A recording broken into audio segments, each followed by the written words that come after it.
Hi friends, welcome to கனகாஸ் அடுப்பாங்கரை. இந்த வீடியோவில் நம்ம என்ன பார்க்க போகிறோம்னா, இது வந்து தூதுவளை கீரை தான் எடுத்து வச்சுருக்கேன். எல்லாருக்குமே தெரியும் இல்லையா, அந்த தூதுவளை கீரை முள் இருக்கும். அதனால் நல்லா நான் ஆஞ்சிட்டு சுட்டுட்டு குக்கர் எல்லாத்தையும் கட் பண்ணி கத்திரிக்கோளால் நல்லா முள்ளெல்லாம் எடுத்துட்டு இந்த மாதிரி ஆஞ்சி எடுத்து வச்சுருக்கேன். இன்றைக்கி இது சளி, தொண்டைக்கட்டு, பாருங்க நானே எப்படி பேசுகிறேன்னு உங்களுக்கே தெரியறதா, பயங்கர சளி, இரும்பல் தான். அதனால் நான் இந்த தூதுவளை கீரை கிடச்சிது வாங்கி ஆஞ்சி எடுத்து வச்சுருக்கேன். இதை வச்சு இன்றைக்கி ஒரு வத்த குழம்பு தான் பண்ண போகிறோம். அது எப்படி பண்ணுறதுன்னு பார்க்கலாம். இப்போது ஒரு கல் சட்டியை போட்டு அதில் நல்லெண்ணெய் குத்திட்டேன், கொஞ்சோண்டு கல் சட்டி வெடிக்காமல் இருக்கிறதுக்கு. இப்போது ஒரு குழுக்காரண்டி அளவுக்கு எண்ணெய் குத்தின்னு இருக்கேன். எண்ணெய் நல்லா காஞ்சிடுத்து. இப்போது குழம்பு எப்படி பண்ணுறதுன்னு பார்க்கலாம். இப்போது இது நான் வந்து இன்றைக்கி ரொம்ப சிம்பிளாக தான் பண்ண போகிறேன். நான் வறுத்து பொடி பண்ணியோ அரைச்சியோ வத்த குழம்புலாம் பண்ண போகிறதில்ல. நம்ம பாத்தில் இருக்கிற மல்லிப்பொடி, காரப்பொடி, சாம்பார் பொடி போட்டு தான் பண்ண போகிறேன். இப்போது இது நல்லா எண்ணெய் காஞ்சிடுத்து. வாசனைக்காக ஒரே ஒரு வரமிளகா போட்டுக்கிறேன். போட்டுன்ட்டு ஒரு ஸ்பூன் கடுகு, கொஞ்சோண்டு அரை ஸ்பூன் வெந்தயம், அரை ஸ்பூன் இல்லை ரெண்டு பக்கத்தில் நின்று வெந்தயம் போடாதன்னு என் கையை பிடிச்சி இழுக்கிறா. எதுக்கு போட்டால் வாசனையாக இருக்குமோ அது அதுக்கு போட்டு தானே ஆகணும். இப்போது ரெண்டு கடலைப்பருப்பு, உளுத்தம்பருப்பு போட்டுக்கிறேன். என் தலைகையில் வெந்தயமே இல்லாமல் வெந்தய வாசனை வரும், தெரியுமில்ல? வெந்தய வாசனை ஏன்னா நான் மிளகா பொடியில் வெந்தயம் போட்டு அரைச்சிருக்கிறதுனால வெந்தய வாசனை வரும் குழம்புல. இப்போ இது நல்லா வெடிக்கட்டும். வெடித்ததுக்கப்புறம் நான் இன்றைக்கி வெங்காயமோ தக்காளியோ பூண்டோ எதுவுமே போட போகிறதில்ல. வெறும் கீரையை வச்சு வதக்கி தான் குழம்பு பண்ண போகிறேன்.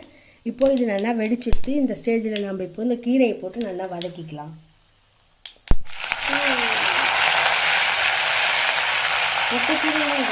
அவ்வளோதான்.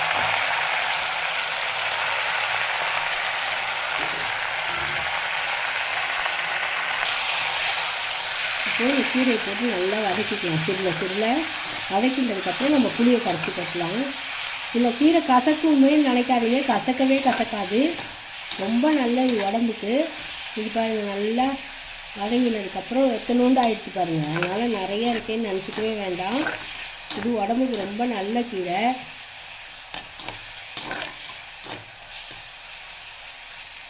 இது இப்படியே கொஞ்ச நாள் வதங்கட்டும், பார்க்கலாம்.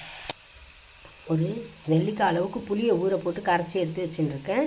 இப்போது இந்த கீரை நல்லா வதங்கிடுத்து. இப்போது நம்ம இதில் கொஞ்சோண்டு பெருங்காயம் போட்டுக்கலாம் வாசனைக்கு. போட்டுன்ட்டு இது கூடவே நம்ம பெருங்காயம் போட்டு வதக்கி விட்டுக்கிட்டு ஒரு ஸ்பூன் அளவுக்கு தனியா பொடி சேர்த்துக்கிறேன். தனியா பொடி, ஒரு ஸ்பூன் அளவுக்கு காரப்பொடி, நம்ம ஆற்றுல அரைச்ச சாம்பார் பொடி ஒரு ஸ்பூன் போட்டுக்கலாம். மஞ்சப்பொடி ஒரு சிட்டிக்கை போட்டுக்கலாம். பெருங்காயப்பொடி ஆல்ரெடி போட்டாச்சு. மஞ்சப்பொடி போட்டு நல்லா பொடி வாசனை போக கலரி விட்டதுக்கப்புறம் இந்த குழம்புக்கு தேவையான அளவுக்கு உப்பு சேர்த்துக்கலாம்.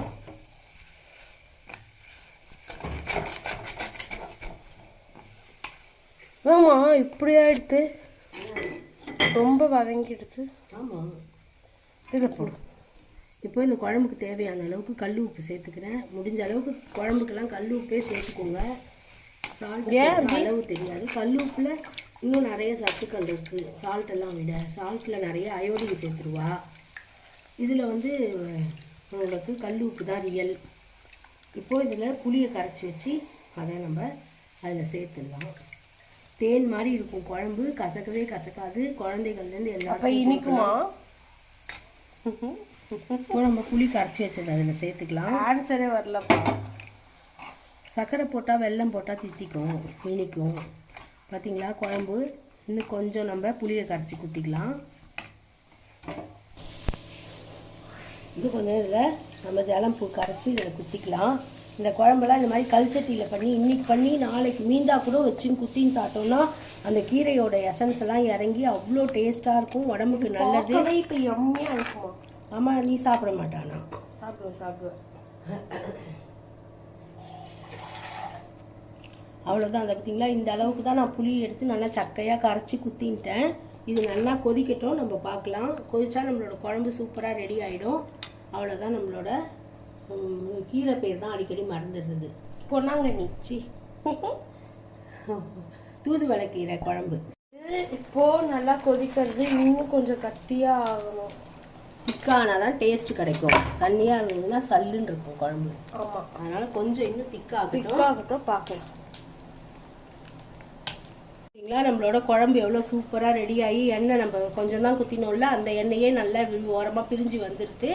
இதே மாதிரி நீங்கள் தூதுவளை கீரை கிடச்சிதுன்னா ட்ரை பண்ணி பார்த்துட்டு எப்படி இருக்குன்னு கமெண்ட் சொல்லுங்கள். தேங்க்ஸ் ஃபார் வாட்சிங். பாய் ஃப்ரெண்ட். நான் எப்போவும் சொல்லுவேன்ல பாத்திரத்தில் மாற்றிட்டு பார்க்கலான்னு. ஆனால் இந்த குழம்பை நான் பாத்திரத்தில் மாற்ற போகிறது இல்லை. சட்டிலேயே இருந்ததுன்னா செம்ம டேஸ்ட் கிடைக்கும். இப்போ நான் ஸ்டவ்வை ஆஃப் பண்ணிக்கிறேன். ஆஃப் பண்ண விட்டு கூட இந்த குழம்பு கொதிக்கும். அதான் சட்டியோட ஸ்பெஷாலிட்டி. கரண்டி பிடிக்கல இருக்கக்கூடாது. இறக்குதப்பா. ஓகேம்மா, பாய். பாய்.